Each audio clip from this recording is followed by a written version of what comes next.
Australia meminta penjelasan daripada Indonesia berhubung laporan yang mendakwa Rusia meminta kebenaran untuk menempatkan pesawat tenteranya di Papua. Halo sobat pencinta berita update militer, bagaimana kabar kalian? Semoga sehat dan bahagia. Ketika Rusia meminta izin untuk menempatkan pesawat pembom strategis di pangkalan militer Indonesia, dunia langsung menoleh ke Asia Tenggara. Dan ketika Australia buru-buru menelepon Jakarta untuk mengonfirmasi berita ini, satu pertanyaan besar muncul. Akankah Indonesia menjadi panggung baru bagi perang dingin modern? Baru-baru ini beredar laporan bahwa Rusia tengah menjajaki kerja sama strategis dengan Indonesia. Dan salah satu isi pembahasannya adalah izin penggunaan Lanut Manuhua di Biak, Papua sebagai titik transit dan mungkin tempat penyimpanan sementara Tu-95 Bear, pesawat pembom strategis berkapasitas nuklir yang menjadi simbol kekuatan udara Rusia sejak era Perang Dingin. Permintaan ini datang dalam konteks ketegangan global yang terus meningkat, terutama setelah invasi Rusia ke Ukraina dan meningkatnya konflik global dengan NATO. Di tengah isolasi internasional, Rusia mencoba mencari poros baru, dan Indonesia adalah negara netral dengan posisi geografis strategis di jalur ALKI, alur laut Kepulauan Indonesia. Pesawat yang dibawa bukan pesawat biasa. Tupolev Tu-95 Bear, pembom turboprop strategis yang mampu membawa rudal jelajah dengan hulu ledak nuklir dengan jangkauan hingga 15.000 km. Meskipun tua secara desain, pesawat ini masih aktif dalam misi patroli jarak jauh Rusia, termasuk menyusup ke zona pertahanan udara NATO dan Jepang. Permintaan ini menandakan bahwa Rusia mulai melirik Asia Tenggara sebagai titik pijak baru dalam menghadapi tekanan global. Dan Indonesia adalah kandidat ideal, besar, netral, dan berada tepat di tengah jalur laut vital dunia. Reaksi Australia, telepon dipanggil, alarm dinyalakan. Begitu kabar permintaan Rusia tersebar, meskipun belum dikonfirmasi secara resmi, Australia langsung bereaksi cepat dan keras. Sejumlah sumber diplomatik menyebutkan bahwa pejabat tinggi Australia langsung mengontak Jakarta dengan nada yang tidak biasa. Ini bukan sekadar pembicaraan antar kolega, ini adalah diplomasi krisis. Karena bagi Canberra, isu ini menyentuh jantung pertahanan nasional mereka.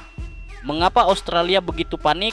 Karena jika Tu-95 Bear yang bisa membawa rudal jelajah nuklir benar-benar transit atau bahkan ditempatkan di Biak, maka Australia tidak lagi memiliki kedalaman strategis. Dari Biak ke Darwin, jaraknya hanya sekitar 1.800 km. Itu artinya dalam hitungan menit, rudal dari Tu-95 dapat mencapai fasilitas vital militer Australia seperti RAAF Tindal, pangkalan laut di Darwin, hingga situs radar dan rudal pertahanan udara mereka. Australia selama ini merasa relatif aman dari jangkauan langsung kekuatan militer Rusia. Tapi kehadiran Tu-95 di wilayah Indonesia akan membuka celah baru di utara Australia yang selama ini mereka anggap sebagai buffer zone strategis. Dalam sudut pandang Canberra, ini bukan hanya soal pesawat, ini adalah indikasi bahwa Indonesia, tetangga terdekat mereka, bisa mulai membuka diri terhadap kekuatan Eurasia di luar orbit aliansi Barat. Dan itu menimbulkan kekhawatiran mendalam, bahkan rasa krisis tersendiri. Ancaman terhadap tatanan keamanan regional Australia selama ini menjadi bagian utama dari aliansi pertahanan Barat di kawasan, termasuk ANZUS dan kerjasama militer dengan Amerika Serikat dan Jepang. Kehadiran militer Rusia di Indonesia, walaupun bersifat sementara atau logistik, secara langsung mengganggu keseimbangan kekuatan yang selama ini dijaga dengan ketat di Indo-Pasifik bagian selatan. Bagi Australia, ini bukan hanya soal Rusia dan Indonesia, ini soal presiden. Jika Indonesia membuka ruang, negara lain bisa ikut membuka pintu. Myanmar, Laos, atau bahkan negara Pasifik seperti Solomon Islands. Ini akan menciptakan efek domino yang membuat kekuatan Barat terdesak di kawasan yang sebelumnya mereka anggap sebagai halaman belakang. Dan tentu saja, sebagai negara demokratis yang berada di bawah pengaruh besar Amerika Serikat, Australia tidak ingin melihat kekuatan nuklir Rusia mendapatkan pijakan strategis hanya sepelemparan batu dari wilayahnya. Analisa, jika Indonesia menerima. Bagaimana jika Indonesia menyetujui permintaan Rusia untuk menggunakan Lanut Biak sebagai titik transit atau pangkalan pendukung bagi pesawat pembom strategis Tu-95 Bear? Keputusan ini tentu akan menjadi langkah bersejarah dan sangat simbolik. Indonesia, negara dengan prinsip politik luar negeri bebas aktif, tiba-tiba membuka pintu bagi kekuatan besar non-barat untuk memproyeksikan kekuatannya langsung dari wilayah Nusantara. Dampak positif bagi Indonesia: meningkatkan posisi tawar Indonesia di panggung global. Dengan menjadi mitra strategis Rusia dalam aspek militer, Indonesia akan tampil sebagai kekuatan menengah yang diperhitungkan. Tidak lagi sekadar netral, tapi aktif membentuk arsitektur keamanan kawasan. Diversifikasi mitra pertahanan. Ketergantungan terhadap Barat akan sedikit berkurang. Indonesia bisa mendapatkan akses ke teknologi militer Rusia secara lebih luas, baik itu sistem rudal, satelit, hingga kerja sama pelatihan militer.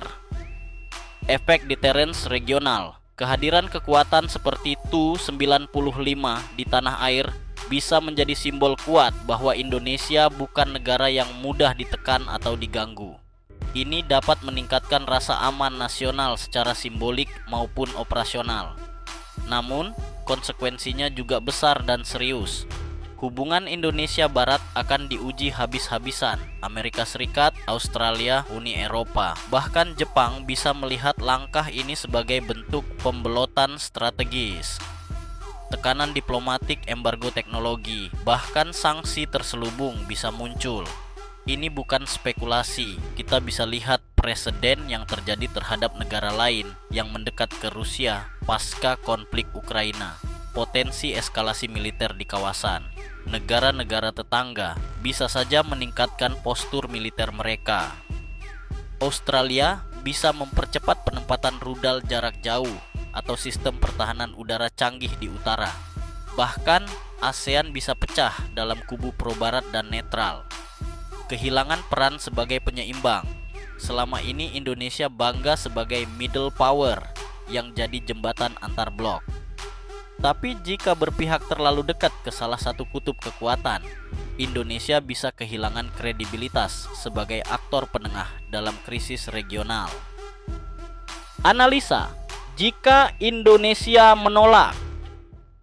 Bagaimana jika Indonesia menolak permintaan Rusia untuk menggunakan pangkalan militer di Biak sebagai lokasi transit atau penyimpanan Tu-95 Bear?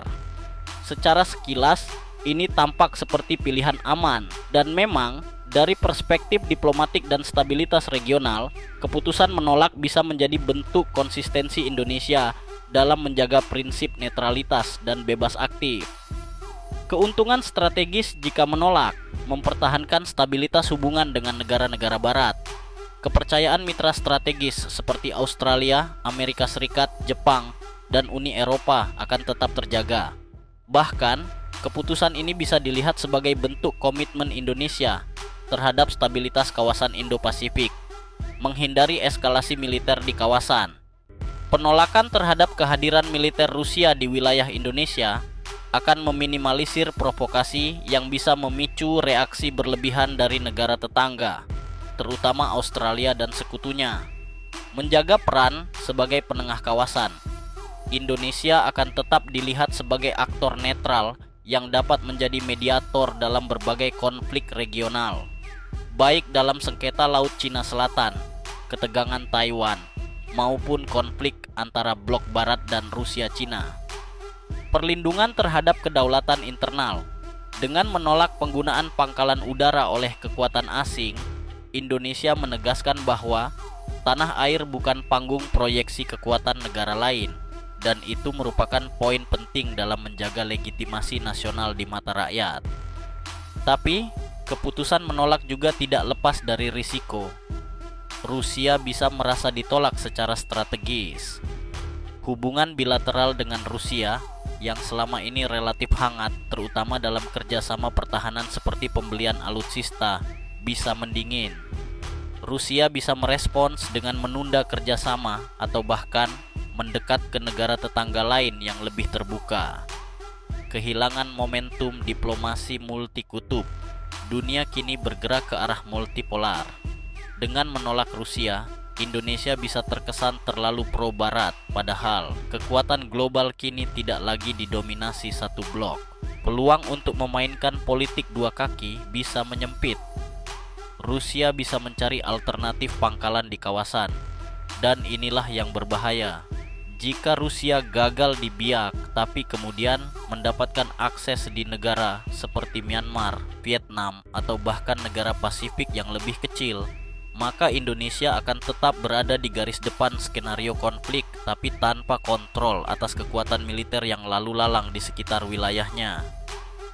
Kesimpulan, Indonesia di persimpangan strategis. Permintaan Rusia untuk menggunakan pangkalan TNI AU di Biak bukan sekadar isu militer. Ini adalah cermin bahwa Indonesia kini berada di pusat tarik-menarik kekuatan global. Jika diterima, Indonesia bisa memperkuat posisi tawar dan membuka peluang kerjasama strategis baru. Tapi risikonya, tekanan dari Barat, potensi eskalasi di kawasan, dan berubahnya citra Indonesia dari penyeimbang menjadi prosalah satu kutub kekuatan.